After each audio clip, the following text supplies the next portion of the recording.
Olá, pessoal! Quero agradecer muito para você que continua acompanhando este meu canal, que tem uma autonomia e compromisso realmente com a informação, em alguns vídeos com a educação e com aquilo que eu acho correto e verdadeiro.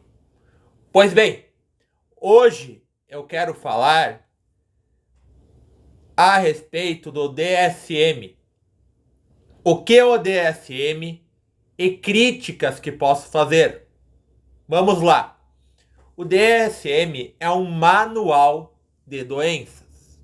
Ou seja, você poderá encontrar na internet, numa livraria, em uma biblioteca ou em demais locais, um livro extremamente extenso que atua como um classificador de doenças mentais. Ao contrário das doenças físicas da medicina, esse é um livro que atribui características de comportamento para encaixar uma pessoa em um devido transtorno. Talvez, trazendo um exemplo, você consiga entender melhor. Por exemplo, você encontrará em determinada parte do livro um transtorno listado com o nome de depressão do tipo bipolar. Terão características comportamentais que serão listadas para classificar uma pessoa como um depressivo bipolar.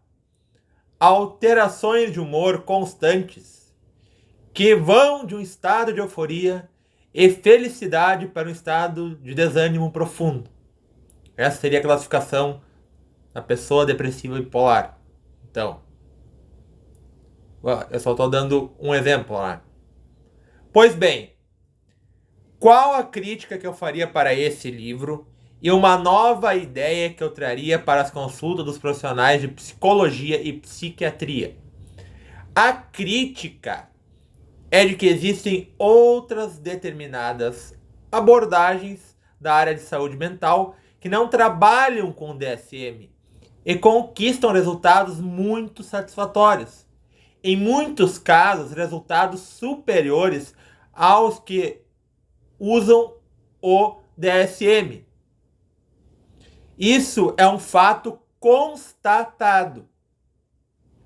Você não precisa necessariamente classificar determinada pessoa dentro de um certo transtorno para tratar ela ou promover a saúde dela.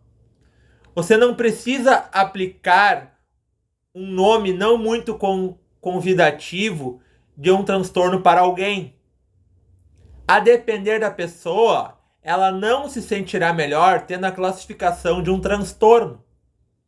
Se você lesse bem o DSM e conhecesse as pessoas do seu cotidiano, poderia encontrar um contingente de transtornados de número inimaginável.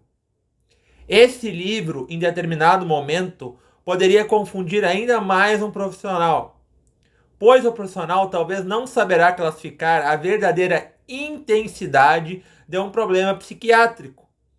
Pode acontecer de começar a colocar problema em tudo, por exemplo. O DSM é só uma alternativa de tratamento. Eu poderia propor você escutar atentamente uma pessoa, interpretar bem a demanda que ela traz no consultório e depois de ter feito a devida análise, perguntar 4 perguntas principais. Uma, o quanto essa pessoa está sofrendo. A segunda, o quanto os sintomas dessa pessoa prejudicam nas atividades da sua vida. A terceira, o quanto essa pessoa prejudica os outros com os seus sintomas. E a número 4, ela precisa realmente e aceita o medicamento? Você não precisa aceitar a classificação de um transtorno que foi mal avaliado. Os transtornos são elementos que ajudam a indústria farmacêutica a lucrar. Havia uma determinada época no qual conterrâneos meus que viveram ela afirmavam que isso nem existia depressão nessa época, ou outros transtornos. Na realidade, existiam pessoas sim que poderíamos classificar como deprimidos, mas as doenças que hoje fazem parte da modernidade eram muito escondidas e as pessoas suportavam elas por algum tempo. Eu penso que os profissionais de saúde deveriam acrescentar para si mesmos um determinado regimento e conduta a ser seguida. O ideal é que você, profissional da saúde, estude as determinadas formas de se trabalhar com o paciente e não fique fanático por um livro ou outro. Pois a sua responsabilidade maior é ter uma ética que não prejudique os pacientes por conta de ideologias erradas que você vai usar com seu paciente. Não existe milagre. Muito difícil de existir um milagre. Um paciente deve aceitar a forma de tratamento, sendo que o profissional de saúde é apenas um auxiliar que pode lhe ajudar, assim como pode não trazer quase nenhum resultado. Espero ter ficado claro, pessoal.